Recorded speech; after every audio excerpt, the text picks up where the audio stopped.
Meelis soovib teada, kui ma lähen koju ja avastan, et ostetud kaup on riknenud, siis kas ma saaksin enda kauba tagastada? Ilmselt vist mõeldakse toidukaupa. Kui oled käinud kas või siis Rimis või Selveris ja ostnud mingi toidu, on ju, millal kehtivuskuupäev on veel peal või kõlblikkuskuupäev, aga sa ikkagi teed see lahti ja see toit ei kõlba.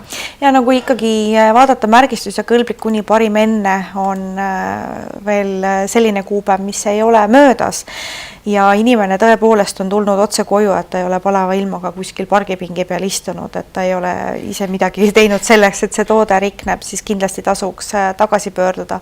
Ilmselgelt tegelikult toidukaupade puhul on kõige keerulisem tõendada, et ma ei ole ise midagi teinud.